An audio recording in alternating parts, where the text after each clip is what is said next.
A pensar más con Rosa María Palacios.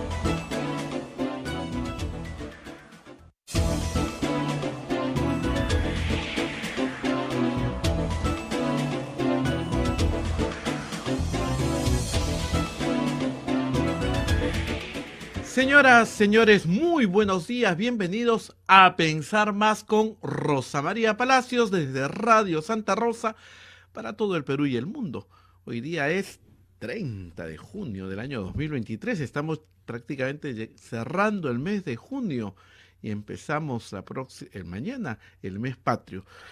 Ya estamos conectados con Radio Santo Domingo en Chimbote, Radio San Martín en Arequipa, Radio Veritas Cusco, Radio Cepagu Cayali, Radio Quillabamba, TV La Convención, Radio Madre de Dios Puerto Maldonado, Radio Huánuco en Huánuco, Radio La Voz de Ayacucho en Ayacucho, Radio Pública en Puno, Radio Moro en Ancash, Radio Cumbre en Huancayo, Radio del Arzobispado, Radio Milenio en Satipo, Radio Estación Solar en Abancay, Radio Oriente en Yurimagua, Radio Los Ángeles en Cajamarca, Radio San Valentín en Lampa, Radio Activa en Cerro de Pasco, Radio Continental en Huanta, canales de televisión como Onda Digital TV, Fuego TV, Quillabamba TV, también ya está en comunicación, nuestras plataformas móviles, el Facebook de Radio Santa Rosa, el Facebook de Radio Quillabamba TV, el canal de YouTube de Radio Santa Rosa y nuestra página web www.radiosantarosa.com.pe, listos para transmitir A Pensar Más con Rosa María Palacios, quien nos va a hacer el análisis de las últimas informaciones que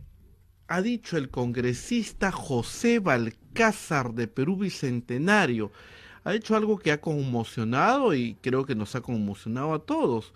Él, en la Comisión de Justicia y Derechos Humanos del Congreso de la República, ha dicho que las relaciones sexuales en menores es beneficiosa para el futuro psicológico de las mujeres. De verdad que nos ha impactado estas declaraciones, lo cual ha sido rechazado por todos como tiene que ser, sobre todo por el Ministerio de la Mujer y Poblaciones Vulnerables, que le ha dicho, oiga, señor, usted está totalmente equivocado, y creo que todas las instituciones le han repetido lo mismo al señor Balcázar. Y también nos va a comentar Rosa María lo que está pasando en Canal 7. En Canal 7 simplemente están despidiendo a los periodistas incómodos. Ximena Carrasco, que es la periodista que le hizo una pregunta hace 2 meses, me parece, un mes y medio, a la presidenta Boluarte, justamente sobre el informe que habla de los asesinatos en las manifestaciones, el informe de Human Rights Watch. Pues nos hemos enterado por la cuenta de Twitter de la señora Ximena Carrasco que simplemente no le renuevan el contrato, y ayer ella ha contado que ya más o menos sospechaba porque varias veces le habían dicho que ya habían pedido su cabeza. Y también, no solamente ella, sino Jorge Bayón, un conductor del noticiero de la mañana.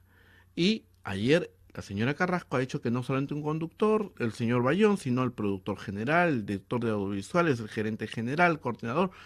Prácticamente están retirando a todos los que les son incómodos, me parece, a Palacio de Gobierno.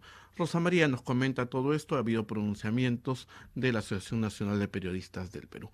Rosa María, ¿cómo estás? Muy buenos días. Muy buenos días, Abel, y muy buenos días a toda nuestra audiencia. Estoy fuera de Lima, estoy en Chosica. Bueno, estoy en la provincia de Lima, ¿no? Pero un poquito más arriba buscando la sequedad, pero no el sol, porque la verdad es que esta mañana deberíamos estar llenos de luz y no ha sucedido. Así que aquí estoy desde Chosica. Bueno, lo primero es lo primero, y lo primero es saludar a la Pontificia Universidad Católica del Perú por el auspicio que nos da todos los días. Lamentablemente no lo encuentro. Ya lo encontré. Perdón. Perdón por la tos, pero estamos tratando de lograr sacar adelante el programa con un poco de resfrío todavía. La Pontificia Universidad Católica del Perú es la universidad número 1 del país en el cumplimiento de los objetivos de desarrollo sostenible, de acuerdo al ranking Campus Higher Education 2023. Ese logro refleja nuestro compromiso por la construcción de una ciudad inclusiva, segura, resiliente, sostenible. Visítanos en puc.edu.pe. Y además, como ven en la pantalla, la Universidad Católica es la número 1 del Perú, la 10 en América Latina y la 336 en el ranking mundial de universidades de QS. Un logro realmente enorme porque ha pegado un salto muy importante en su posición, sobre todo en América Latina y en el conjunto de universidades mundiales. Así que esperemos que muy pronto, en pocos años, esté pues probablemente entre las 100 mejores del mundo. Así pasa, ¿no? También ustedes nos pueden ayudar, por supuesto, utilizando el QR que aparece en pantalla. Lo único que tienen que hacer es capturarlo con su teléfono y una vez que lo tienen en el teléfono, perfectamente pueden hacernos una donación. Y si no tienen billetera electrónica, no tienen Yape, no tienen Plin, tenemos el sistema PayPal. De esa manera ustedes pueden conseguir hacernos una donación de una manera rápida, segura, con una tarjeta de crédito, desde cualquier parte del mundo, porque ahora todo lo podemos hacer realmente desde cualquier parte del mundo, y este programa ahora se transmite desde cualquier parte del mundo también. Muy bien, Abel, y vamos a las noticias. Estoy tratando de ajustar la cámara para que se vea mejor. Es raro, ¿no? Porque la cámara que yo tengo acá me alarga la imagen, y la cámara que ustedes tienen acá me ensancha la imagen, pues estoy tratando de que salga perfecto. Muy bien. Varias noticias importantes. Quería empezar por una noticia internacional que tal vez tenga poco que ver con nosotros, pero que nos da un ejemplo de lo que es democracia, derechos humanos, civilización. Francia. Hace 3 noches que Francia tiene unos disturbios gigantescos, pero gigantescos, ¿eh? Con quemas muy violentas de vehículos, propiedad privada, pública. Hay más de 800 detenidos. ¿Y todo esto por qué? Porque en una manifestación, hace 4 días, la policía, que se ha disculpado, que está plenamente identificada, hizo uso indebido de la fuerza y legalmente dispara contra un joven y lo mata. Y eso es inadmisible en Francia. El presidente ha pedido perdón, ha condenado los hechos, el policía ha pedido perdón a la familia de la víctima, y a pesar de eso hay 800 detenidos. ¿Ustedes se imaginan si Macron hubiera salido a decirle a la gente, ¿cuántos muertos más quieren, pues? Eso para que la derecha peruana entienda de una buena vez que ser liberal implica defender el derecho a la vida. Eso es ser liberal. Que la civilización no admite una matanza, no la admite.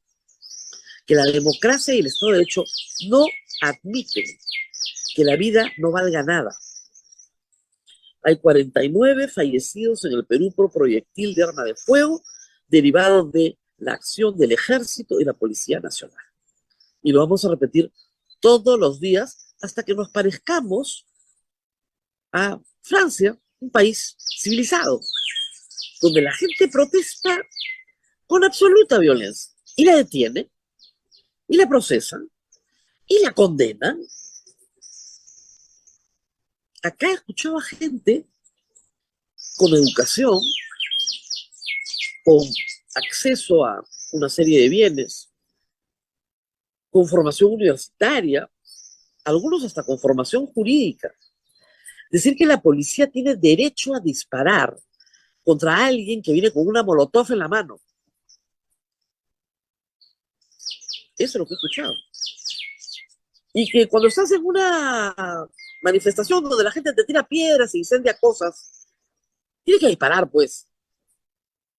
Élite peruana, clase alta limeña. Así hablan. Así hablan. Y viajan a Francia también. No se puede matar. Si no se puede matar en Francia, tampoco se puede matar en el Perú. Y decir esto no me hace ni comunista, ni terrorista, ni enemiga de la Policía Nacional. Por el contrario, creo que más amistad a la Policía Nacional no podemos tener, porque les estamos explicando una y otra vez que los van a abandonar en esto. y que tanto el Ejército como la Policía Nacional va a tener que responder. Ayer han condenado a 2 efectivos que violaron a una chica en el año 1992. Ayer. Ayer se conoció la noticia, tal vez hayan sido condenados anteayer. 1992. En el marco de una detención arbitraria, ilegal, de una joven que salía de la Universidad de La Cantuta, donde la llevan a una dependencia del Estado, donde es sistemáticamente torturada y violada por 4 hombres. Ella logra sobrevivir. Y el proceso ha demorado 32 años para que finalmente condenen a los últimos que faltaban condenar. Van a condenarlos. Ténganlo muy claro, se van a demorar las familias 30 años, pero los van a condenar. Ojalá menos, por supuesto. Esa justicia lenta no es justicia. Pero los van a condenar. Entonces, ese tema no puede salir, no puede desaparecer de la mesa. Hay que ponerlo primero. La vida primero y después podemos hablar de otras cosas. En el Congreso no les interesa, en el gobierno no les interesa, pero yo creo que a la sociedad peruana sí le interesa. Y hay que recordarlo todos los días. Aún un día semiferiado, hoy día es feriado para el sector público, pero no para todos los demás. Y algunos tienen puente, pero la mayoría no. ¿Qué más tenemos que decir? Bueno, está pasando algo muy extraño, Abel, en este tema de Fuerza Popular y el señor Joaquín Ramírez. A ver, en el año 2016, Fuerza Popular se desvinculó de Joaquín Ramírez muy rápidamente, porque Joaquín Ramírez en ese momento sí estaba, nos constaba a todos, siendo investigado por la DEA. Vamos a contar la historia completa, porque la conté el otro día, pero parece que a algunos se la han olvidado, sobre todo en Fuerza Popular. En el año 2016 tuvimos una campaña política en la que en la segunda vuelta estaban Keiko Fujimori y Pedro Pablo Kuczynski, 2 candidatos de derecha, ¿no es cierto? Ahí el problema no era el comunismo. Keiko Fujimori le declaró la guerra a Pedro Pablo Kuczynski por haberla ganado, no porque fuera comunista, ¿no? Ahora es porque son comunistas, o terroristas. Ahí no podían agitar el terrorismo nunca más, porque no iban a acusar a Pedro Pablo Kuczynski de comunista, ¿no? ¿Verdad? Bueno, 3 semanas antes de las elecciones, apareció en el programa Cuarto Poder un piloto que reside en Miami, que se llama Jesús Vázquez. Yo lo he entrevistado en este programa también. Y el piloto Jesús Vázquez dijo que a él le constaba que Joaquín Ramírez estaba siendo investigado por la DEA porque él personalmente había grabado en bastantes oportunidades y durante un tiempo largo a Joaquín Ramírez como informante de la DEA. Lo primero que se dijo es que no era informante de la DEA, que el señor era un señor que inventaba cosas, que fabulaba, que no había ninguna investigación. En ese relato, Joaquín Ramírez salta, obviamente, ¿no? Dice que él no tiene nada que ver, pero Jesús Vázquez reitera una y otra vez que Joaquín Ramírez le dijo muchas cosas. Y una de las cosas que le dijo fue que Keiko Fujimori le entregó 15 millones de dólares para que se los lave en grifos y en inmuebles. Jesús Vázquez visitó inmuebles en el estado de Florida de propiedad de Joaquín Ramírez, muy valiosos. Jesús Vázquez lo llevó, y tenía fotografías de esto, a conocer aviones en venta, porque el interés de Joaquín Ramírez era la compra de aviones. Evidentemente, un latinoamericano que tiene una fortuna difícil de establecer por su origen, al cual se le han perdido toda la contabilidad de sus empresas en un taxi, y donde relata que era cobrador de combi y ahora es multimillonario, y que quiere comprar avionetas en Miami, es un sujeto interesante para la DEA. Vamos. Entonces comenzaron a grabarlo durante bastante tiempo. Vázquez habla el 2016 de grabaciones que se realizaron el 2011 y 2012, 4 años después. ¿Ok? Keiko Fujimori, por supuesto, respondió como se responde en estos casos, que no tenían nada que ver, y la DEA, en un hecho sin precedentes, presionada por las autoridades peruanas, tuvo un comunicado oficial diciendo que Keiko Fujimori no estaba siendo investigada por la DEA en 2016. En eso no hay ninguna novedad. Pero el que sí estaba siendo investigado, y la frase es, "This is an ongoing investigation", o sea, es una investigación en curso, era Joaquín Ramírez. Y lo dijo la DEA claramente. ¿Qué hizo Fuerza Popular? Salió de Joaquín Ramírez lo más rápido que pudo. Era su secretario general, pero para afuera. 3 semanas antes. Una semana antes de las elecciones, en un programa producido por la Universidad San Martín de Porres para Panamericana Televisión, donde salen 2 conductores, Hugo Guerra y Fernando Viaña, el programa se llamaba Las Cosas Como Son, se presenta un audio de una llamada telefónica de un tercero a Jesús Vázquez, donde le pregunta por estos hechos. Y la respuesta de Vázquez es burdamente editada, señalando que en realidad pues había mentido, ¿no? Eso es lo que se entendía. Esa misma noche, el audio completo fue emitido nuevamente por Cuarto Poder para probar que se estaba tergiversando la versión de Vázquez. Y eso se logró gracias a una productora de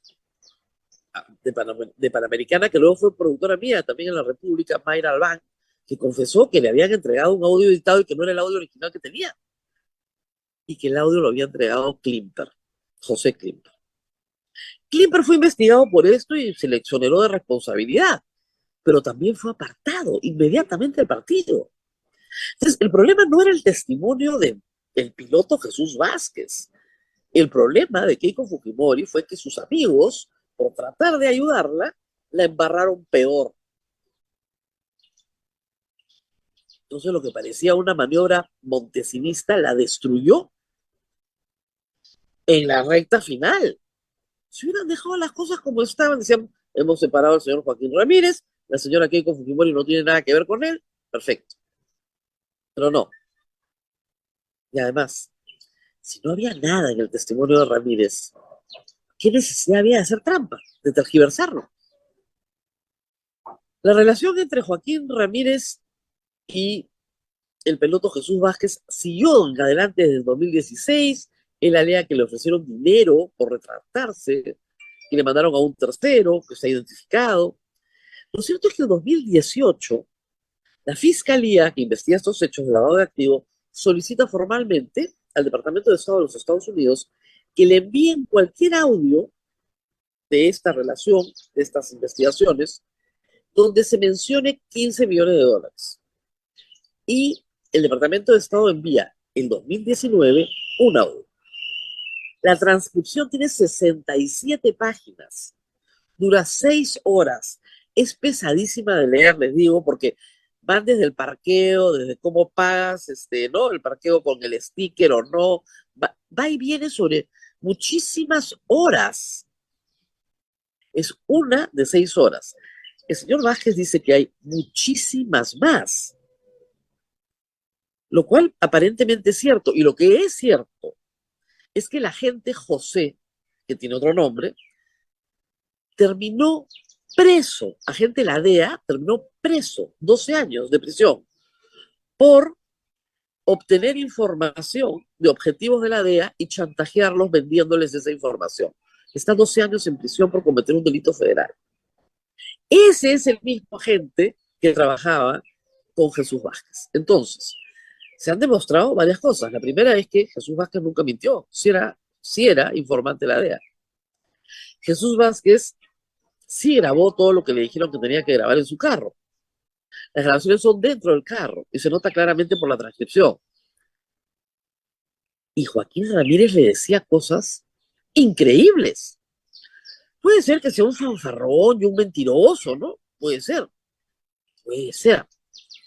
Lo que yo no entiendo es que inmediatamente la bancada de Fuerza Popular en su cuenta de Twitter el lunes, luego Miki Torres, graben videos o emitan comunicados diciendo que estas revelaciones favorecen a Keiko Fujimori y que hay que pedirle disculpas.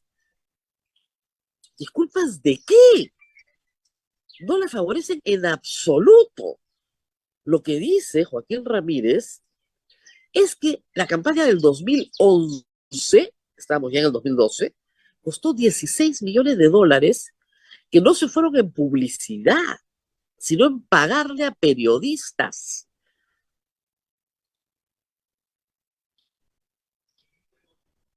Cita a Aldo Mariatti, que ha negado toda participación. A mí también me parece poco probable que alguien le pague $600,000 a Aldo Mariatti para cualquier cosa. Además, él era muy entusiasta que con Fujimori. ¿Por qué le iban a pagar? Si vas a hacer el trabajo gratis, nadie te paga. Pero dice que pagan prensa. ¿A qué prensa pagan? ¿A quiénes le pagan? El señor Joaquín Ramírez ha salido a decir que, ¿cómo es la historia? Que el audio que han entregado está manipulado. Lo ha entregado el Departamento de Estado. Son 6 horas de grabación. Son 67 páginas. Sí, pues hay saltos, evidentemente, porque cuando se bajan del carro no se graba. Se vuelven a subir al carro, se vuelven a grabar. El señor Jesús Vázquez asegura que en otro momento le dijo que Keiko Fujimori le había dado 15 millones de dólares. Entonces, primero era que el señor no era informante de la DEA. Segundo, que el señor mentía. Tercero, que había conocido circunstancialmente a Joaquín Ramírez y había armado toda una historia. Y ahora resulta que todo eso sí es cierto. Hay algo que también llama la atención. ¿Por qué si este audio está en posesión del Ministerio Público desde 2019, recién nos enteramos en 2023? El audio se termina de transcribir en enero del 2020. Se demora mucho, porque claro, son 6 horas y son 67 páginas. El señor Joaquín Ramírez tiene sus bienes confiscados por el Estado peruano, porque se presume que su fortuna proviene del delito de lavado de activos, cuyo delito fuente todavía está en hipótesis fiscal. ¿En qué le conviene a Keiko Fujimori asociarse a esta historia? No lo sé. De verdad, eso es lo más raro de todo esto. Comunicado el partido, sí, que nos pidan disculpas, ahora se ha aprobado, que nunca se mintió, que esa frase no existe. Sí, pero existe 16 millones de dólares. Y como pone la República hoy en portada, Keiko declaró 6.3, pero gastó 16 millones de dólares en campaña del 2011. Ojo, yo siempre he sostenido y no cambio mi posición, que los fondos de campaña, recibirlo de quien los recibas y no declararlos, constituye una falta administrativa, pero no un delito. A partir de agosto del año 2019, sí es delito, por si acaso. Pero, acá está la historia. Yo de verdad, muy, muy confundida, no sé si ustedes, ¿por qué Fuerza Popular? Miki Torres grabando video, diciendo, claro, Elvira Espina tiene que pagar. ¿Por qué va a tener que pagar? No ha dicho nada que no sea verdad, que no esté corroborado. Que con Fujimori no era objeto de investigación en 2016, lo dijo la DEA. Esto se trabajó con un periodista de Cuarto Poder y el periodista Reyes de Univisión, un hombre que ganó un premio Pulitzer. Se trabajó muy bien. ¿Por qué quieren ahora desacreditar lo que se dijo si está más bien corroborado? Se está corroborando todo. Rarísimo. La verdad no entiendo. De repente salieron eso que sales hacia adelante para hacer control de daños, pero terminaste mucho más embarrado. Si ellos no hubieran dicho nada, simplemente nosotros desconocemos las declaraciones del señor Joaquín Ramírez. Punto. Las hemos desconocido siempre, no sabemos a qué se refiere. Pero atacar a los medios de comunicación, Qué extraño, la verdad. Bueno, en fin. Hay más cosas hoy día extrañas, ¿ah? Ayer IDL Reporteros ha emitido un reportaje de César Pardo muy interesante sobre la tesis de la fiscal de la Nación, su tesis de maestría, ¿ok?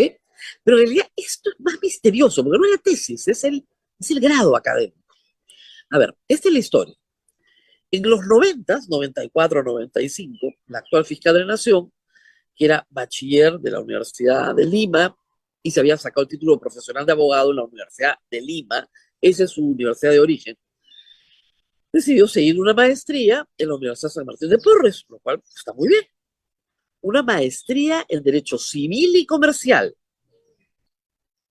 No es lo mismo una maestría en Derecho Civil, o en Derecho Tributario, o en Derecho Penal, ¿ok?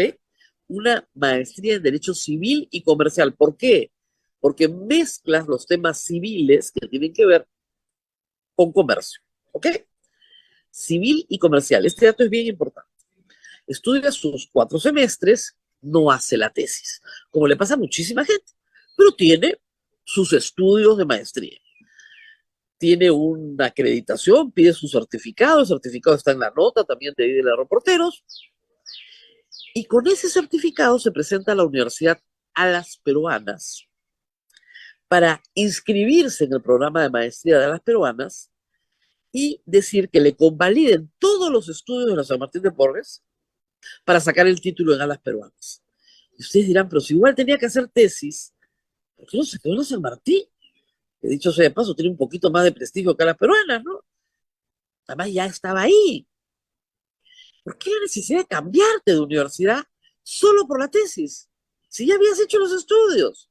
En fin, su gusto, pues, como me escribió su asesor, eso es legal. Nadie dice que sea ilegal. Raro, pero legal. Muy bien. Entonces se va a la Universidad de las Peruanas y le convalidan todos los cursos. Y le dan un título de maestría en Derecho Civil y Comercial. Exactamente lo mismo que había estudiado en la San Martín de Porres. Muy bien. Pero hay un detalle importante. Las maestrías y los doctorados, hoy y en esa época, tienen que ser aprobados por la Asamblea Nacional de Rectores. En esa época la Asamblea, hoy la SUNED. Entonces tú le dices, tu universidad le dices, bueno, voy a abrir 10 maestrías en esto, en esto, en esto. Revisan tu parrilla, revisan lo que estás presentando, te aprueban. Muy bien. Cumplieron los requisitos, te aprueban. En el año en que la señora fiscal de la Nación rinde su examen, sustenta su tesis, no habían maestrías de Derecho Civil y Comercial en la Universidad Alas Peruanas. ¿Qué cosa le podían convalidar si ese programa no existía? Había una maestría de Derecho Civil, sí, pero no había ninguna maestría de Derecho Civil y Comercial. ¡Qué atroz! Es decir, el título es informal. ¿Qué cosa se puede decir? No guarda las formas, ¿no? ¿Cuál es la forma? La forma es, yo me matriculo en una universidad a las peruanas para hacer ahí mi tesis de maestría. Pero me tengo que acomodar al programa de maestría que tiene la Universidad de las Peruanas y me convalidarán lo que se ajuste a ese programa. No me pueden convalidar el 100% si ni siquiera tienen ese programa, tienen otro programa que se llama Derecho Civil. Se lo convalidan todo, primer problema. Tiene que hacer un curso de tesis, muy bien. Hay toda una discusión sobre la tesis que nadie ha visto, y luego le dan un título universitario de magíster en Derecho Civil y Comercial. Programa de magíster que no tenía en ese entonces la Universidad de las Peruanas. Pero lo más grave de esto, descubierto también en este mismo informe, es que no es la única persona que lo hace. Hay 119 personas que hicieron lo mismo, a las cuales se les han entrevistado. Y a todas se les dio un título de maestría en Derecho Civil y Comercial de una maestría que la Universidad Alas Peruanas no tenía autorizada, no ofrecía. Agárrense. Por razón, la señora fiscal de la Nación no quiere mostrar sus tesis, pues, si ni siquiera tiene la maestría. Yo esperaba ayer una respuesta de la fiscalía, no se oye padre. ¿No? Yo no sabía, podría ser una respuesta, ¿no? Yo de buena fe me matriculé y me dijeron en esa universidad que sí. Algo, pues, ¿no? Nada, oye, nada, ni una palabra, ni una palabra. ¿Qué más tenemos para ir cerrando? Despidos en TV Perú. Dos periodistas de TV Perú, Jimena Carrasco y Jorge Bayón, han sido expulsados, como dicen ellos, desvinculados. Pero no desvinculados porque haya un ajuste personal, porque tienen que contratar por otras razones. No, no, no, no. A TV Perú, a los nuevos que están en TV Perú, no les gustan las preguntas que hacen estos reporteros, en particular las que hizo Jimena Carrasco sobre los muertos, sobre el informe de la Comisión Interamericana de Derechos Humanos a Dina Boluarte en Palacio de Gobierno. Ese es el manejo de libertad de expresión. Por eso, en homenaje a los periodistas despedidos, vamos a recordar los muertos todos los días al gobierno de Dina Boluarte, hasta que respondan por lo que han hecho. 49 fallecidos por proyectil de arma de fuego. No estoy contando los 70 fallecidos, por otras razones. Estos son de responsabilidad directa de la Policía Nacional y de las Fuerzas Armadas, cuyos miembros, en el rango más bajo, por lo menos uno ha testificado que actuó de acuerdo a las órdenes superiores y a las órdenes y respaldo de la Presidenta de la República.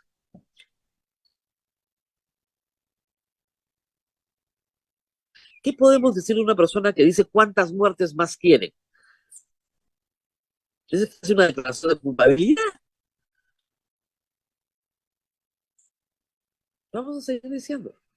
¿Y qué más? Nos tenemos que ocupar del congresista Balcázar. Porque hay cosas que uno cree que no van a pasar, pero pasan. Y hay que decirlo. En el Perú hay un problema muy grave con niñas y adolescentes, mujeres. Nadie discute que la capacidad biológica de una mujer de embarazarse se puede dar desde la primera menstruación. Eso no está en discusión. Lo que está en discusión es que es una inmoralidad que se le permita a una niña que no tiene todavía la posibilidad de formar su voluntad cabalmente, que se le permita casarse. Más aún, más aún hay que decir, con los derechos y obligaciones que eso conlleva.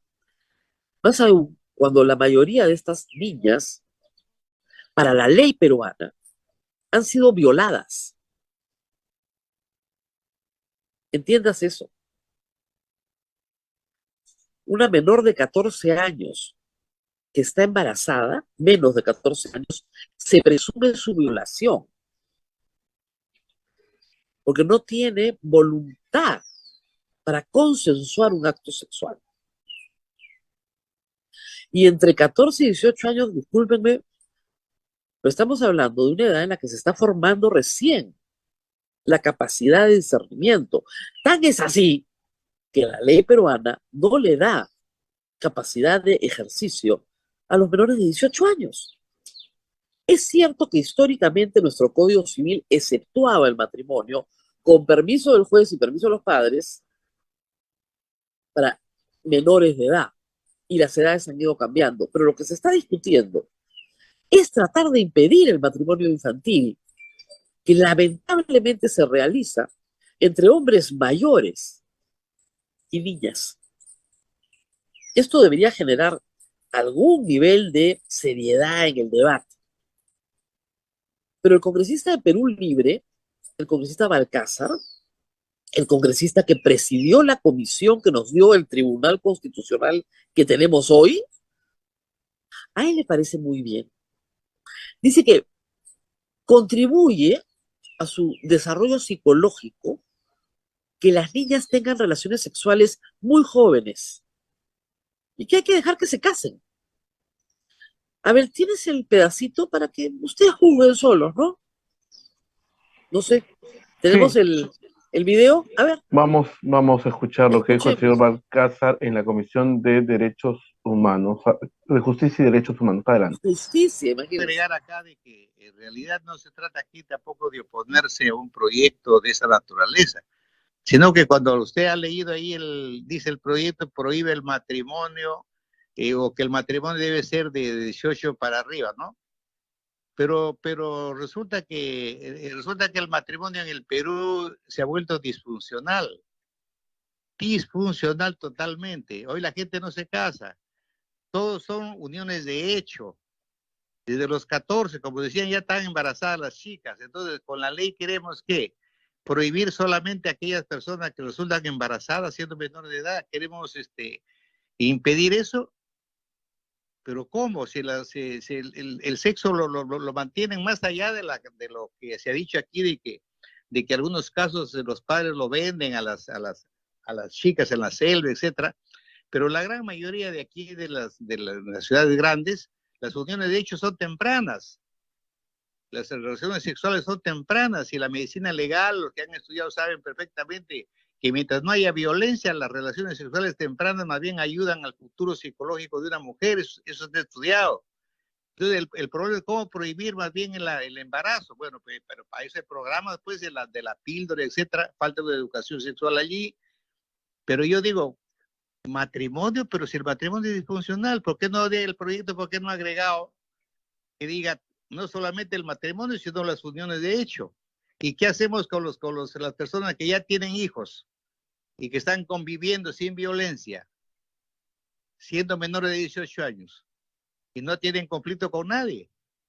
Entonces yo creo que por eso decía que el plazo era necesario para que la comisión que yo integro emita su dictamen a favor o en contra, pero si la mayoría dice que ya se presenta de eso, yo no me podré oponer, por supuesto, presidente. Bien, congresista Balcázar, creo que ya, si no han hecho llegar hasta ahora su trabajo, creo que ya va a ser un poco difícil. Muy bien, ahí lo tienen. No, creo que no entiende el problema, ¿no? Una chica de 14, 15, 16 años que está embarazada, se presume que no hay voluntad, justamente por la edad que tiene. ¿Usted cree, señor congresista, que una chica de 12 años quiere estar embarazada? Quiere. No hay problema, se están viviendo armoniosamente. Acá de lo que se trata es que ciertas costumbres y ciertas prácticas que son absolutamente injustas y abusivas de los menores de edad se eliminen de nuestra sociedad y que no se obligue a una chica por presión de sus padres y presión del viejo que tiene al lado a convivir con él como su esposa cuando tiene 16 años. El matrimonio implica derechos y obligaciones. Están imponiendo obligaciones en criaturas, por lo menos que cumpla 18 años y que decida si realmente quiere casarse o no con el sujeto que tal vez la embarazó contra su voluntad. Esa es la discusión. Es una pena que este señor diga que a las mujeres les hace bien las relaciones sexuales muy tempranas, porque ya la medicina forense así lo dice. No sé qué piensan en su pueblo, ¿no? No sé qué piensan las mamás en su pueblo. Ahí lo vamos a dejar, a ver. Ay, qué fin de semana, no, no es fin de semana, qué Sí, feriado largo, qué feriado largo. Muy bien. bien Vamos a... decía Monseñor Castillo, el Congreso está con muchas personas ignorantes. Ignorantes fue la palabra que usó, Así es. ignorantes. No entienden ni la realidad de la que se... O sea, a ver, miren las estadísticas. Revisen en el Congreso la cantidad de menores de edad casadas, madres antes de los 18 años, forzadas a un matrimonio, forzadas por las circunstancias y por la presión de los padres o de la sociedad o del sujeto que las ha manipulado. Es una norma de protección prohibirles casarse hasta los 18 años. de protección. Ojo, eso no se discute en absoluto la atención del recién nacido, no se discute la obligación alimentaria de los padres. Eso es al margen de la institución del matrimonio.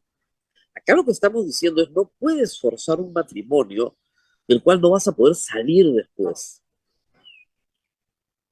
¿no es cierto? Con una persona que no tiene la capacidad ni discernimiento de votar, comprarse una casa, ¿no es cierto? No puede porque tiene 18 años, menos de 18 años, pero sí puede casarse con un sujeto que le dobla la edad. Francamente, ¿no? Francamente. Vamos a hacer una pausa y regresamos con Gino Costa.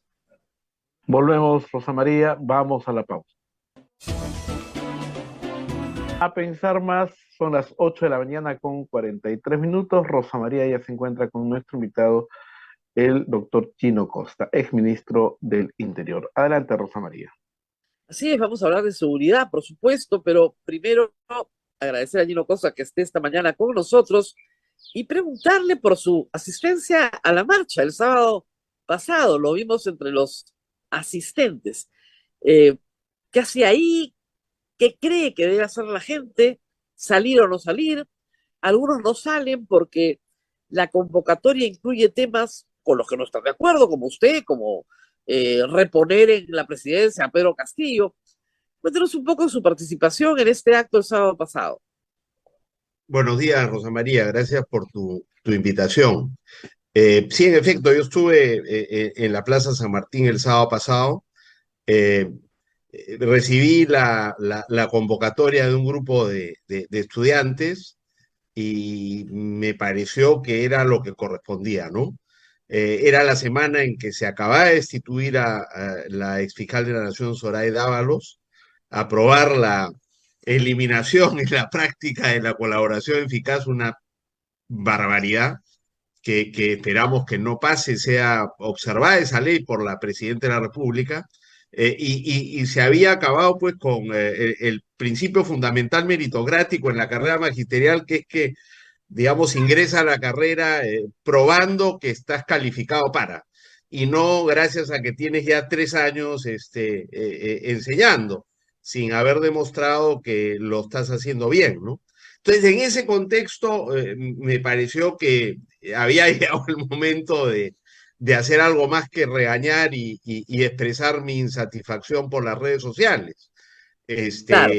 Frente a un Congreso abusivo, atropellador, que está en la práctica destruyendo la democracia y avanza, ¿no es cierto?, aceleradísimamente a lograr sus objetivos. De manera ¿Cuál que es creo que... ¿Cuál es la agenda? Adelanto de elecciones. Mira, yo te diría que en mi caso la agenda es revertir la destitución de Zoraida, lograr que no prospere esta ley sobre la colaboración eficaz, hacer que el Congreso retroceda sobre, digamos, el ingreso a la carrera, etcétera. Y yo creo que en el cortísimo plazo es decir, parar digamos, lo que se dice, este esfuerzo autoritario, digamos, esta dictadura congresal en ciernes, ¿no? Que está bien Ahora, avanzada mire, ya. yo esta mañana he leído y he destacado unas declaraciones de anoche de Vladimir Cerrón, que dice sobre las acusaciones constitucionales lo siguiente: esto es una lección de moral pública.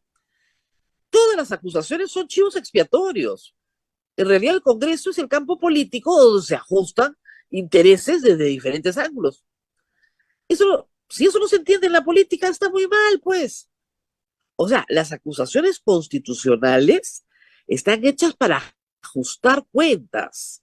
Lo dice Vladimir Cerrón, el líder de Perú Libre. O sea, lo está diciendo él con el mayor descaro. O sea, yo agradezco la sinceridad, pero el tema de acusar a una persona por la comisión de un delito o por la comisión de una infracción constitucional, eso lo tiene sin cuidado.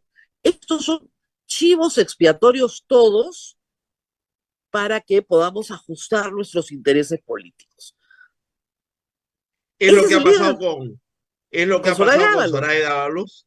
Es Claro. lo que va a pasar con los integrantes de la Junta Nacional de Justicia, Por porque la Junta está investigando a la fiscal de la Nación, Patricia Benavides, y parecería que hay mérito para la sanción más alta que contempla la ley, que es la destitución, por el claro. tema del favorecimiento de su hermana, ¿no? En un proceso en la que se le acusa de haber recibido un soborno del narcotráfico. No, Pero hay y otros también, cuestionamientos a y, ella. y, y por Y, documentos que carecen de, digamos, documentos que acreditan su idoneidad, académica, que carecen pues de todo rigor últimamente, cada día nos enteramos de algo peor. Pero, el tribunal, digamos, no es un tribunal, digamos, la comisión permanente, yo creo que a Patricia Benavides no la va a tocar, pero si lo hace la Junta Nacional de Justicia, destituyen a la Junta Nacional de Justicia. Y también han planteado acciones ya, que es ilegal, pero lo están haciendo, contra Salas Arenas y probablemente contra Piero Corbeto, a pesar de que la Constitución lo prohíbe. Porque ya lo que prohíba la Constitución les es indiferente. Se han volado una fiscal suprema por su voto, por su resolución, que es una barbaridad. Así que yo no creo que cambien, ¿ah? Por más ganas que tendría, y además con estas declaraciones de Vladimir Cerrón me queda clarísimo que no creo que cambie. ¿Qué podemos hacer? Si no van a cambiar. para terminar el panorama, ¿no? Porque por un lado tienes esa dureza para con Zoraida, Junta Nacional de Justicia, Salas Arenas, todo con el propósito de someter a la justicia, a la fiscalía, a las autoridades electorales, al poder del Congreso. Por eso hablamos de dictadura parlamentaria, porque es un poder que está destruyendo todos los contrapesos que existen en el sistema constitucional, ¿no? Y por otro lado, el blindaje a los mochasueldos, el blindaje a los niños es lo más escandaloso, que es un blindaje que podría llevar a que esa investigación que involucra a empresas chinas, 7 empresas chinas asociadas con una peruana, con el apoyo político de los niños, y yo he escuchado que esa investigación se está cerrando como consecuencia de la decisión del Congreso, ¿no es cierto?, de blindar a los niños. Entonces, por un lado, blindaje vergonzoso, como los que ya hemos visto a lo largo de los últimos años. Acuérdate que la disolución del Congreso del 2019, otra vez en discusión, ¿no es cierto?, gracias a la decisión que acaba de tomar el Tribunal Constitucional, fue en buena medida por el hartazgo, ¿no es cierto?, con esos blindajes Era, o sea, abusivos. Estamos no, viendo lo mismo. le pasó a Kuczynski, para Kuczynski fue imposible gobernar, y le pasó a Vizcarra, al final fue imposible gobernar, porque el Congreso no te deja gobernar. El error de Vizcarra es que se eligió un Congreso que su número, pues, digamos, su prioridad número uno desde el primer día era vacarlo a él. Lo que pasa es que él no se dio cuenta, se le advirtió, ¿ah? Esto te van a vacar de todas maneras, pero siguió adelante, ¿ya? Ahora, en el caso de Salvador del Solar, que ha tenido la visita de la pestilencia, igual que yo esta semana, es sintomático que le planteen una acción de inconstitucionalidad también, por algo que no es ilegal, sino al contrario, perfectamente ajustado a la Constitución. Inmediatamente tengo una visita. Pero hay también en el Congreso este deseo de eliminar posibles adversarios en un proceso electoral. Y eso también lo estamos viendo, como sucede en Guatemala, en Nicaragua. Es la misma modalidad, ¿verdad? Eliminar posibles adversarios, entiendo que ahora esta semana están yendo por Salvador del Solar, que está retirado de la actividad política además. Ni Y siquiera están vive en el yendo, Perú. entiendo que por Sagasti también. Con Sí, Sagasti también. es el uso absolutamente arbitrario del poder y con el auxilio de instituciones ya tomadas por el Congreso, porque mira, lo de Salas Arenas ocurre gracias a que el Tribunal Constitucional dice, oye, en el caso de Salas Arenas no hay que modificar la Constitución, él es juez supremo, vayan por él. Y Claro. entonces, después de que El el Congreso ha Tribunal archivado Constitucional. después de que el Congreso ha archivado varias denuncias contra él porque él no está incluido en el 99, entonces ahora el Tribunal Constitucional dice que sí, entonces van por él. Entonces, por eso te digo, dictadura parlamentaria, porque tú tienes una presidenta que, digamos, a medida del Congreso, si quieres, en armonía perfecta con él, ojalá que observe, ¿no es cierto? Ya observó la ley sobre minería ilegal ayer, ¿ah? Cosa que es, digamos, Bueno, es que una tienes, a cosa ver, importante. ¿Ah? tienes a toda la comunidad internacional que ve temas de deforestación amazónica, etcétera, espantada con esa ley. O sea, ¿cómo se presenta ante la OCDE? ¿Cómo va a salir a foros internacionales a los que quieren salir después de aprobar eso? Es imposible. O sea, estás fuera de Exacto. la realidad internacional si apruebas eso. No, Ya, lo haciendo un daño observó. tremendo al gobierno que ha retomado el esfuerzo de acceder a la OCDE, ¿no? Que es un Claro, ahora, esfuerzo, yo un no creo que objetivo observen muy la de importante. colaboración eficaz, no la van a observar. ¿Tú crees que no la van a observar? Bueno, Ah, es el fin de los de la lucha contra la corrupción y contra el crimen organizado, ¿no? Porque, claro, lo más visible es que se caen los casos Lavajato, todos. claro. Pero lo que está detrás de esto son las investigaciones contra la minería ilegal, contra Joaquín Ramírez, por supuesto, ni qué decir, la más importante, y todas las otras. O sea, es el fin del esfuerzo en el que estamos hace varios años por conocer la verdad y la justicia sobre la corrupción y el crimen. No la Habíamos van a, avanzado un no. montón. ¿Sabe Eh, por qué? Porque lamentablemente hay acusaciones gravísimas contra el gobierno de Dina Boluarte, contra ella por fondos de campaña en el año 2021, y estos colaboradores que han surgido, que están hablando ahora, los procesos están abiertos, no tienen ni Y 8 meses para... no les importa que eso signifique que se caigan los casos contra los dinámicos del centro, Claro, no, contra Pedro Castillo, claro, pero, pero, pero, etcétera, pero Gino, etcétera, para todas, salvarse ellos y para salvarla a ella, ¿no? es que es ampá y me salvo y salvo a todos mis compañeros. O sea, hay que entender la lógica. No es solamente que ella dice, yo no la observo porque a mí me conviene, es todos los que estamos en esta aprobación, nos conviene absolutamente a todos. Hay más de 30 o 35 investigados directos en el Congreso, pero sus líderes partidarios también. O sea, lo peor que le pasó a los políticos peruanos fue la colaboración eficaz. Fue lo peor.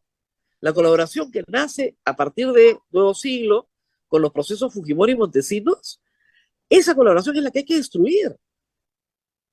Entonces, si le pones un plazo de 8 meses, es imposible que la fiscalía pueda tramitar en 8 meses un proceso de colaboración eficaz. Planteas, no, dices, no le he prohibido, no, por supuesto. Hay que ponerle un plazo, no puede ser que demore tanto, ya está listo. Es un imposible jurídico, nadie va a tener colaboración eficaz, con lo cual, además, si la consigues en el mes 8 y un día, te le impugna la defensa al imputado, ya está listo, no hay nada. Pero eso no puede prosperar, no puede prosperar. Es que no va a prosperar. El Yo creo que es, país, o sea, esto es parte de una agenda larga para otro Congreso, para otra presidencia. Y de ahí mi pregunta sobre el adelanto de elecciones. no, sí, digamos, lo que quería decirte es que creo que hay que primero insistir por qué llega finalmente al adelanto de elecciones, porque la consigna está un poco desgastada, ¿no es cierto? Se Claro, insistió en la necesidad de eso y ni el Congreso ni el Ejecutivo quisieron, y quisieron ¿y qué quedarse, van a y se querer? habló de que se quedaban por la quincena, pero yo creo que queda muy claro que se quedaron porque hay una agenda para acabar con la democracia. Claro que estas personas dicen que, ¿cómo es? Vamos a matar a los caviares, ¿ok? Vamos, los claro. caviares se han apoderado. Los caviares son la democracia.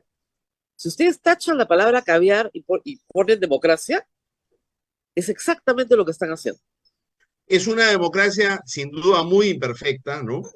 Pero, pero es una democracia que permite que nosotros estemos conversando, que No, y gocemos que por lo además, menos de y ciertas que, los, libertades y y que los derechos. Eso poderes, se acaba, ¿no es claro. cierto?, cuando se impone finalmente la dictadura de un poder sobre el resto. En los 90 fue el Ejecutivo sobre el resto, hoy día es el Congreso sobre el resto, es Ahora, una alianza ok, rarísima, ¿no es cierto? pero Gino, pero un Congreso que tiene un ejecutivo también protegido, ¿no? O sea, dime tú en qué país del mundo un presidente tiene 49 asesinados por proyectil de arma de fuego en manifestaciones públicas y sigue siendo presidente en ningún país del mundo.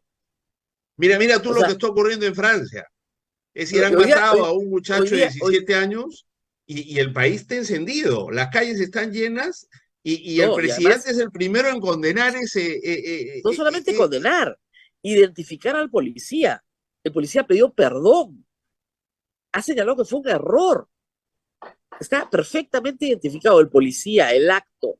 El acto ha sido condenado por todos. Hay 800 detenidos por graves disturbios, pero ninguno ha sido asesinado. O sea, Macron no ha salido a decir, bueno, ya, ¿cuántos muertos más quieren, pues? En Sí, ninguna claro, parte del mundo un presidente sale a decir cuántos muertos más quieren, porque el Congreso lo destituye. tú has tenido el coraje de salir a decirlo eso en términos muy claros. Es decir, la democracia es incompatible con un baño de sangre como el que hemos tenido. Pero eh, eh, perdóname, eh, venimos diciendo esto desde diciembre sí. y he tenido una turba en la puerta de mi casa diciéndome terruca. Por, por- Yo no por- creo por que a eso, Macron, por eso te ha a visitado la Macron, claro, pestilencia. por eso, Por eso te claro, ha por eso visitado la yo no creo pestilencia. que a Macron le puedan decir terruco por reconocer una cosa que es una barbaridad. No se mata en una democracia. En una dictadura se mata, sí, claro, por supuesto, se mata muchísimo porque la vida no vale nada. Entonces, tenemos derechos humanos conculcados por parte del Ejecutivo y tenemos, No solo, mira, no solo para agregar ahí, digamos, y después sigues con la lista de todo lo que tenemos, pero no solo son las 49 muertes, sino que han pasado 6 meses y no hay reconocimiento de los hechos, y por supuesto mucho menos ni arrepentimiento, ni propósito de enmienda, ni perdón, porque no se ni, ni, reconoce, ni, y ni la reacción de la identificación de los... presidenta ha sido, tan no se reconoce que la última reacción del presidente ha sido, ¿cuál ha sido? ¿Quieren más muertos? Sí, pues, O sea, ¿cuántos cero, muertos cero más quieren? reconocimiento de responsabilidad. Entonces, eso significa, Rosa María, un hecho gravísimo. En las plazas donde han habido 6 en Andahuayla muertos, ¿no es cierto? 10 en Huamanga, 19 en Juliaca, los jefes policiales y militares, que entonces tuvieron a su cargo el mantenimiento del orden público, siguen ahí. Y por supuesto, ya no hablemos de ministros. Otárola pasó de ministro de Defensa a primer ministro. Sí, no ha habido responsabilidad política alguna. No hay investigaciones administrativas. Y lo que hay es, bueno, que investigue la fiscalía. Y la fiscalía, gracias a la fiscal amiga, ¿no es cierto?, está complicando todo para que esas investigaciones avancen lo más lentamente posible y no prosperen. Nunca vayamos a conocer la verdad ni se hará Ahora, justicia. Entonces, eso Gino, no puede durar mucho, Rosa María, al igual que las otras, digamos, barbaridades que estamos viendo. Por eso, digamos, hay una dictadura parlamentaria bien avanzada, diría yo, y hay el peligro de que logren, digamos, arrasar con todo. Pero las bases de poder de ese Congreso y de ese Ejecutivo son muy precarias. claro, Al Congreso lo sostiene el 6% de la ciudadanía y al Ejecutivo el 12%.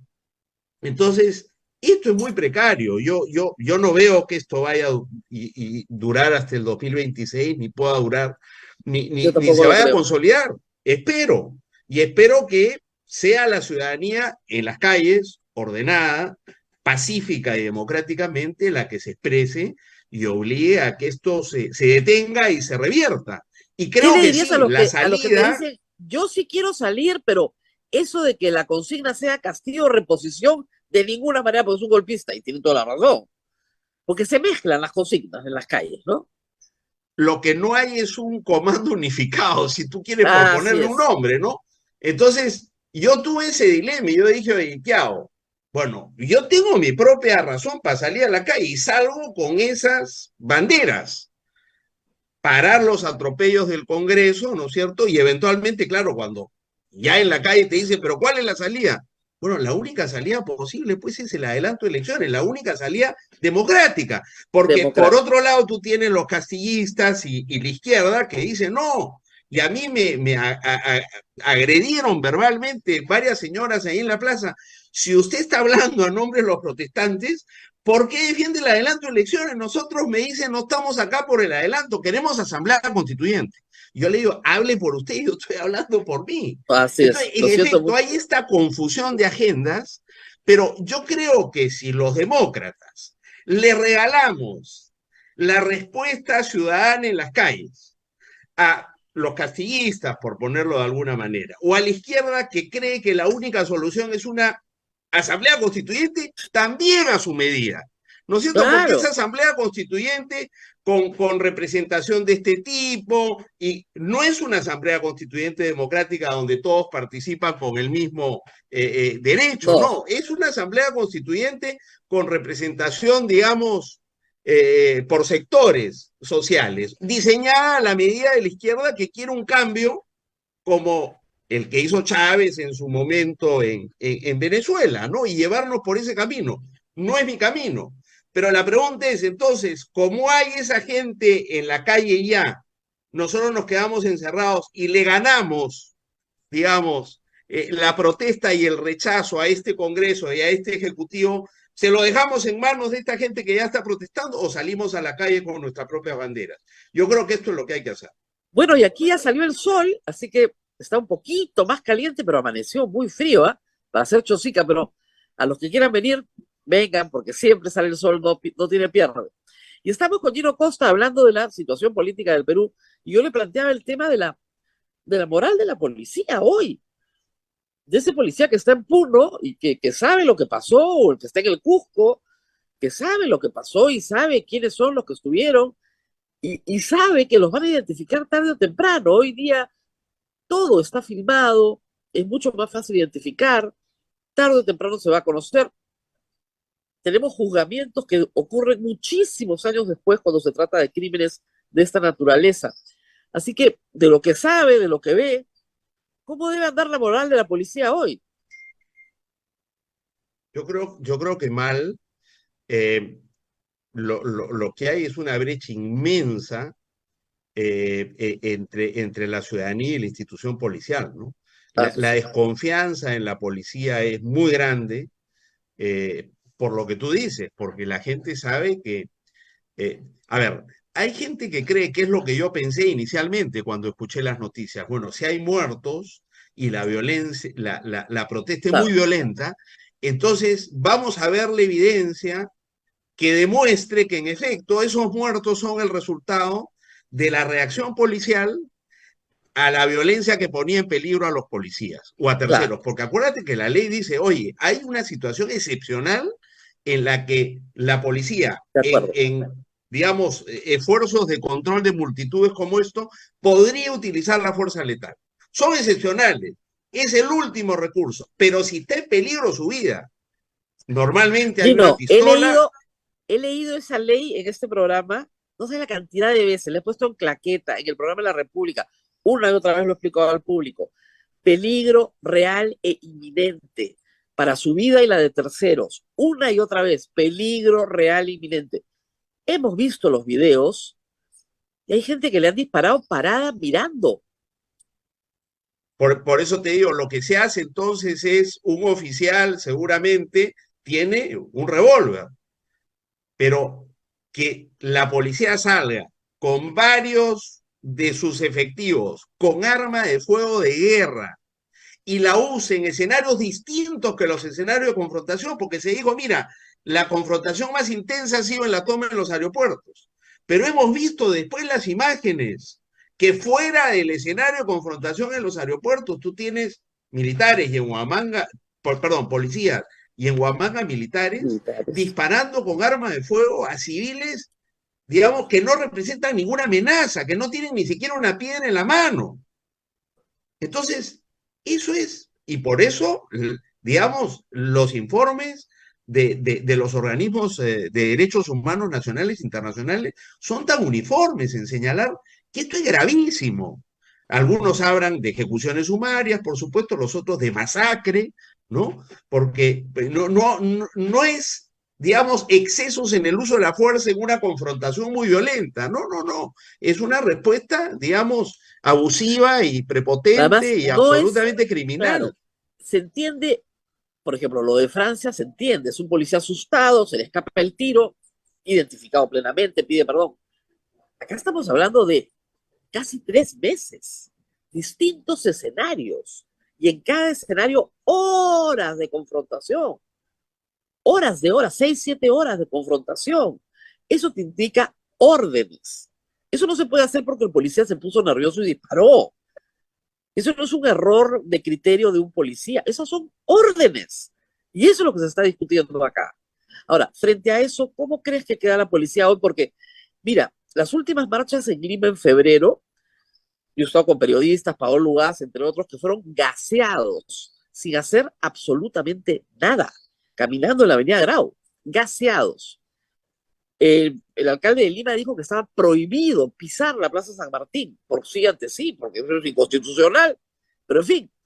Pero hay una disposición, hay una ordenanza que ha sido aprobada que hay que contestarla ante los tribunales, creo yo. Claro. Yo estaba en la plaza y queríamos estar y no, la policía nos dijo que no se podía y nos dieron la explicación. O sea que nos retiramos para no buscar, digamos, una confrontación. Confrontación. No se trataba de eso, pero hay que contestar esa ordenanza porque, como tú dices, es contraria a la Constitución, ¿no?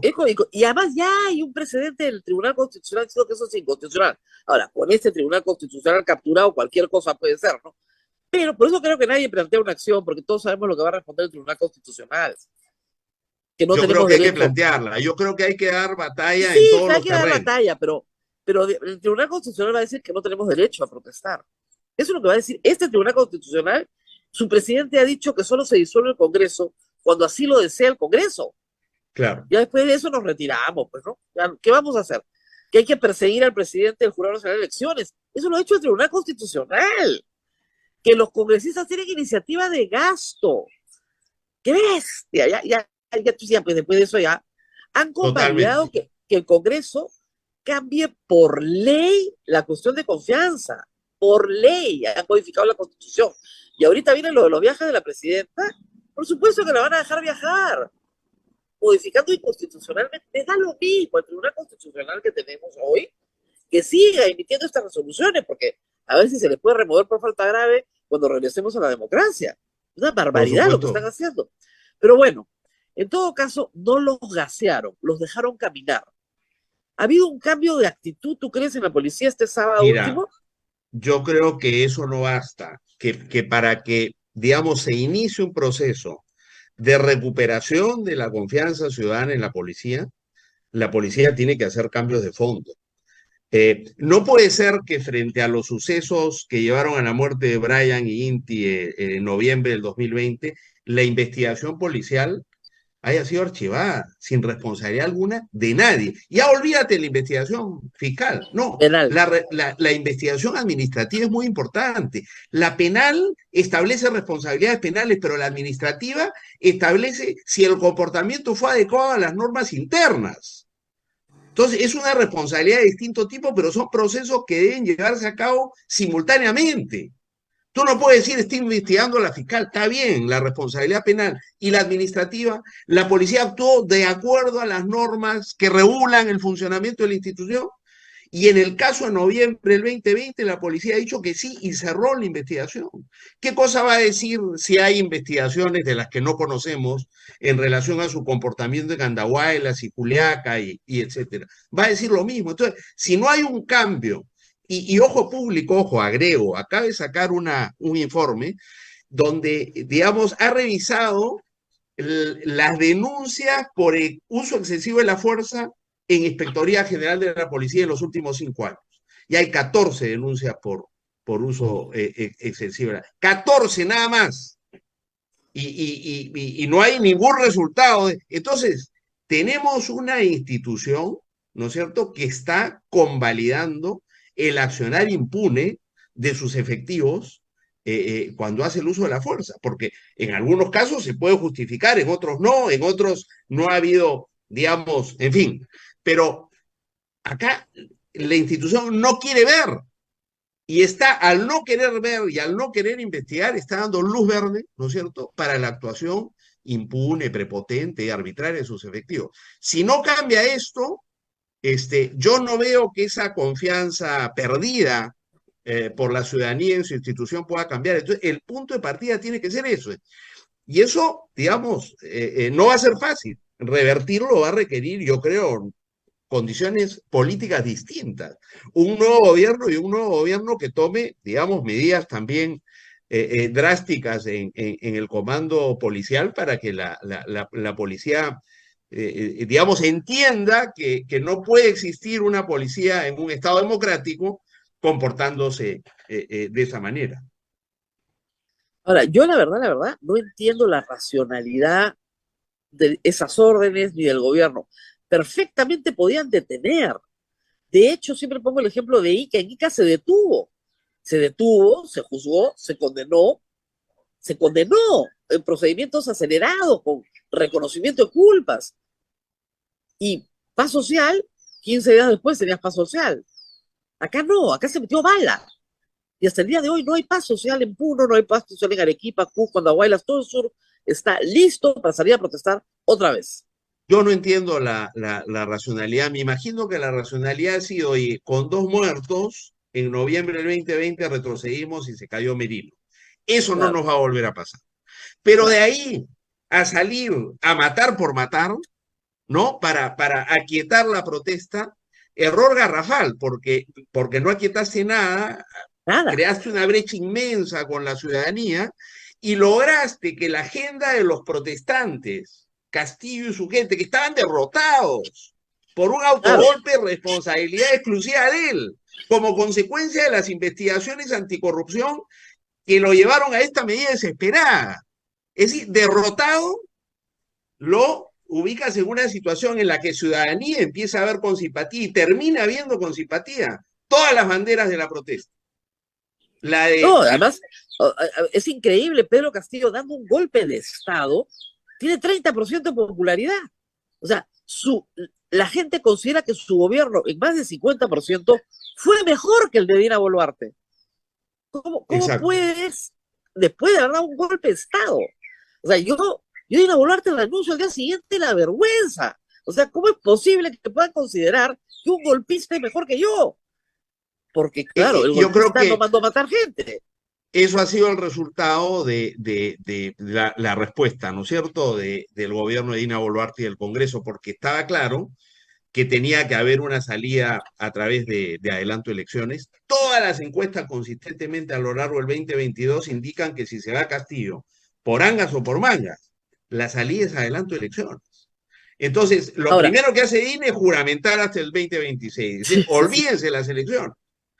Con lo cual, digamos, está claro que se trata de un gobierno transitorio No, absolutamente además, le han arbitrario, echado la prepotente. culpa, claro, además le han echado la culpa primero al terrorismo, a Sendero, luego a la minería ilegal, luego al narcotráfico. O sea, han cambiado de malo más o menos 20 veces en los últimos 3 meses. La última fue Otárala en Francia, en Radio France, diciendo que era la minería ilegal y el narcotráfico, que además dijo, ya estaban en el gobierno, pero ahora querían el poder. O sea, Dina Boluarte era parte de un gobierno de narcotraficantes. Recién nos enteramos. Hasta la historia la cuentan mal. Pero regresando a la policía, uno de los temas que al ciudadano apolítico más le interesa es su seguridad y su bolsillo. En todas las encuestas, el problema número uno del Perú es la seguridad. Y el dos es empleo, temas económicos, ¿no es cierto? Que están vinculados con la necesidad de mejorar la situación. La situación económica no mejora y probablemente no mejore en los próximos meses ni en el próximo año. Y la situación de inseguridad tampoco. O sea, las encuestas son demoledoras. Frente a eso, el gobierno tampoco está teniendo una respuesta muy razonable, ¿no es cierto? Esta presidenta ha tenido 3 ministros del Interior y probablemente tenga un cuarto muy pronto porque si no le da resultado lo cambia. Pero desde el gobierno de Castillo hasta hoy han habido 10 ministros del Interior. 10. ¿Qué se puede esperar? ¿Un deterioro mayor de la situación, tal como están las cosas? Yo he estudiado el sector interior, digamos, después de la caída de Fujimori, ¿no? Y ya sorprendía que tú tuvieras en promedio con Toledo, con García y con Humala, 7 ministros del Interior u 8 ministros del Interior. a lo largo de 5 años, porque eso Claro. significa que cada 6 meses o 7 tú tienes un nuevo ministro. La inestabilidad es inmensa, porque normalmente el ministro viene con su comandante general, etcétera, ¿no? Y entonces es el régimen de la inestabilidad permanente. Pero ahora, como tú has dicho, tenemos 10 en menos de 2 años, en 2 años, digamos. Entonces, eso es lo primero, ¿no? Oye, cuando dice, ¿qué podemos hacer? ¿Qué está pasando? Pero ¿cómo quieres que esté bien el sector y se esté haciendo adecuadamente el trabajo con esa altísima rotación que tienes en los mandos del sector? Y estamos pagando las consecuencias de eso. Segundo, estamos pagando las consecuencias también del esfuerzo de Castillo por someter a la institución, y someterla no era solo poner los mandos que le convenía, sino mellar y socavar la capacidad de inteligencia y de investigación de la institución para que no lo investigara. Entonces, todo ese esfuerzo, por ejemplo, yo siempre me gusta referirme al trabajo que se hizo al principio de gobierno de Kuczynski, porque creo que con Basombrío, Rubén Vargas, Ricardo Valdés, por supuesto gente amiga que yo conozco, pero creo que hicieron un buen trabajo. Todo este esfuerzo, ¿no es cierto?, de potenciar la inteligencia y la investigación, los megaoperativos, empezó a poner a la defensiva a la delincuencia. Es decir, tú veías un gobierno y un sector y una policía que tenía la iniciativa. No había resuelto los problemas, pero estaba a la ofensiva. Y cuando caen ellos, entonces regresamos a lo que es una situación normal. Se estanca, nadie desactiva la DIVIAC, tampoco se desactiva la DIGIMIN, pero el esfuerzo por fortalecer esas capacidades se abandona. Y Y ahora con tenemos, Castillo, por supuesto, hay un esfuerzo deliberado por acabar con esas capacidades para proteger al presidente. Entonces, estamos pagando las consecuencias de eso. Ahora, la pregunta es, ¿hay respuesta? Sí hay respuesta, pero tampoco es que tú vas a poder tener resultados, ¿no es cierto?, que resuelvan los problemas de la noche a la mañana. Pero lo que quiero decir es, sí se sabe lo que hay que hacer. Uno, repotenciar esa capacidad de inteligencia e investigación, siempre y cuando la protejas de la interferencia política y de la corrupción, que está por verse, ¿no es cierto?, si eso es posible hacerlo en las actuales mira, circunstancias. la, Y en la el plano información de los... preventivo, y en el Claro. plano preventivo, que la policía regrese pues a patrullar y vigilar las calles de manera integrada con el trabajo que ya hacen los serenazgos. Eso es lo que hay que hacer, y rescatar los Ahora, esfuerzos, ¿no es cierto?, de prevención social, ahora como los de Barrio Seguro y demás. el Congreso ha sacado una ley que no sirve para nada, ¿no? Que le da Lo armas de, no letales que ya tenían los policías, ya tenían el serenazgo, ya las claro, tenían. porque la gente pensó que armas no letales era pues darle, no sé, armas que no fueran de fuego, ¿no? O que no Claro. causaran el daño de las armas de fuego. Pero eso ya lo tiene la policía, por ejemplo, los Ya tienen perdigones, chalecos, ya tienen cascos, ya tienen palos, eso ya lo tienen. con los problemas que eso ha traído, y por supuesto los chalecos y demás. Sí, no, ese es un engaña muchachos. ¿Cómo es Ah, un engaña muchachos la discusión cada cierto tiempo de si regresan los policías a la calle no con estado de emergencia? Esa discusión la última vez que la tuvimos después de un año de estado de emergencia en Lima, donde no vimos militares en la calle, y eso no cambió en nada la situación. O la además, discusión sobre la edad de la responsabilidad penal. esa les Engaña encanta muchachos. también. Entonces, digamos, para dar cuenta de que quién es el más radical en el debate público, pero no quién nos resuelve los problemas. No, no, el populismo penal en el Congreso es todos los días, no hay que bajar la edad de las penas, pena de muerte para todos, ya no 25, 45 años, eso es populismo penal. Pero resolver el problema de verdad, que es un problema sumamente demandado en el Perú, va a costar. Y además al populismo penal se le suma ahora la xenofobia, porque todo es culpa de los venezolanos. Parece que antes no había delito, No, el parece. populismo, sí, el populismo penal y la xenofobia es verdad, pero eso va acompañado, ¿no es cierto?, de la antítesis de querer resolver los problemas, porque tienes una ley de colaboración eficaz destinada a acabar con la herramienta, porque la lucha contra el crimen es integral, y tú no dices, bueno, acá tenemos esta lucha contra el crimen, acá no vamos a luchar contra el crimen, vamos a desactivar corrupción y crimen organizado, no nos interesa, ahí lo desactivamos. Pero en la lucha contra el crimen callejero sí vamos a ser duros. No, pues. Tú tienes una política integral. Si empiezas a desmontar acá las herramientas que tienes para luchar contra el crimen, quedas totalmente desautorizado para enfrentar el delito callejero. ¿Qué es lo que está ocurriendo? Entonces, mensajes totalmente contradictorios.